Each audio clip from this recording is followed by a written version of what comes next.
ஆனால் மனுஷன் தானே. அந்த நேரத்தில் அத்தனை பேர் பாதிக்கப்பட்டு இருக்கும்போது எப்படி அந்த ஊரை விட்டுட்டு என்னால் கிளம்பி வர முடியும்? மக்களோட சேஃப்டி மட்டும் மைண்டில் வச்சுக்கிட்டு அதுக்கான இடங்களை சூஸ் பண்ணுறது, வழிகளை, எங்களுடைய நிலைமையை புரிஞ்சுக்கிட்டு எங்களுக்காக பேசின அரசியல். என் லைஃப்பில் இந்த மாதிரி ஒரு பெயின்ஃபுல்லான ஒரு சுச்சுவேஷனை நான் ஃபேஸ் பண்ணதே கிடையாது. நடக்கக்கூடாது நடந்துருச்சு. இந்த நேரத்தில் சொந்தங்களை இழந்து தவிக்கிற இத்தனை குடும்பங்களுக்கும் கிட்டத்தட்ட ஒரு 5 மாவட்டத்துக்கு பிரச்சாரத்துக்கு போனோம். இந்த மாதிரி எதுவுமே நடக்கல. ஆனால் கரூரில் மட்டுமே எப்படி நடக்குது, எப்படி நடக்குது? மக்கள் எல்லாத்தையும் பார்த்துக்கிட்டு இருக்கிறாங்க. சீக்கிரமே எல்லா உண்மைகளும் வெளியில் வரும்.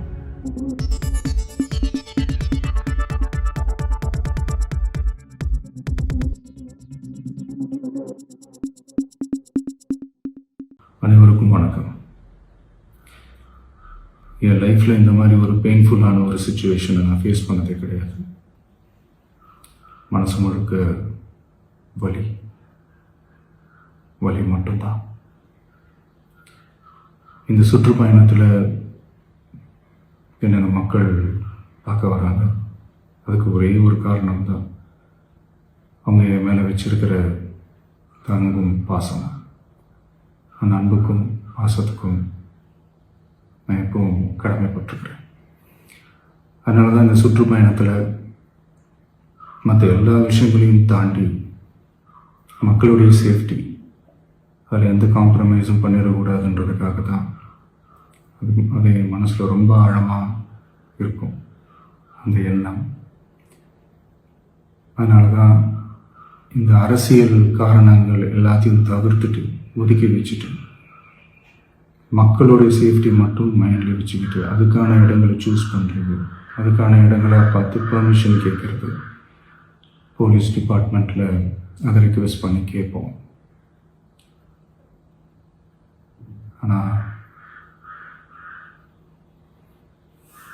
நடக்கக்கூடாதது நடந்துருச்சு. ஆனால் மனுஷன் தானே.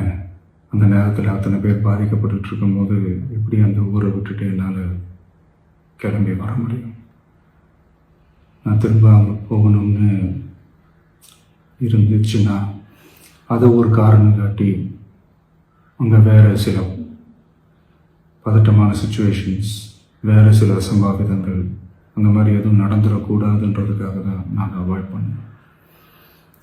இந்த நேரத்தில் சொந்தங்களை இழந்து தவிக்கிற இத்தனை குடும்பங்களுக்கும் என்னுடைய ஆழ்ந்த இரங்கலை தெரிவிச்சுக்கிறேன். எனக்கு தெரியும், என்ன சொன்னாலும் இது ஈடையாகாதுன்னு எனக்கு தெரியும்.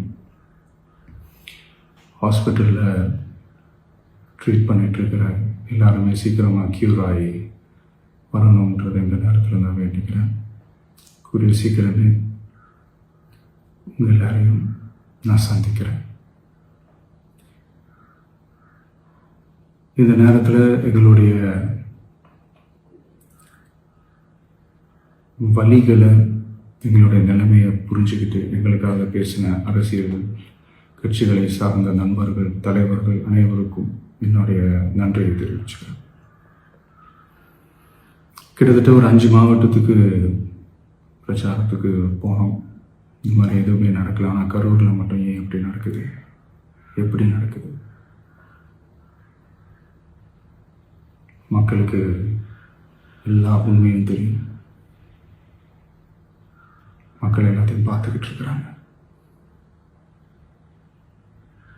கரூரை சேர்ந்த அந்த மக்கள் அந்த உண்மையெல்லாம் வெளியில் சொல்லும்போது எனக்கு கடவுளே நேரில் வந்து இறங்கி அந்த உண்மைகள்லாம் சொல்கிற மாதிரி எனக்கு தோணுச்சு. சீக்கிரமே எல்லா உண்மைகளும் வெளியில் வரும்.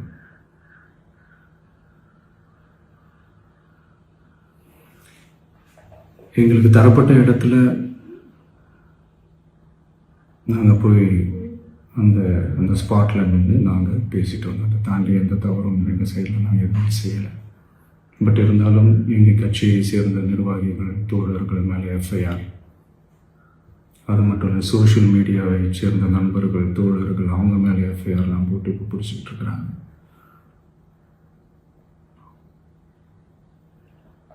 சிஎம் சார்,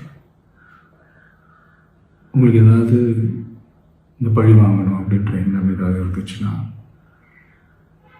என்ன வேணாலும் பண்ணுங்க. அவங்க மேலே கை வைக்காதீங்க. நான் ஒன்று வீட்டில் இருப்பேன், இல்லை நான் ஆஃபீஸில் இருப்பேன். என்ன வேணாலும் செய்யுங்க.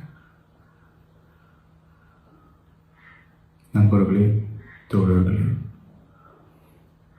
நம்மளுடைய அரசியல் பயணம் இன்னும் ஸ்ட்ராங்காக, இன்னும் தைரியத்தோடு கண்டினியூ ஆகும்.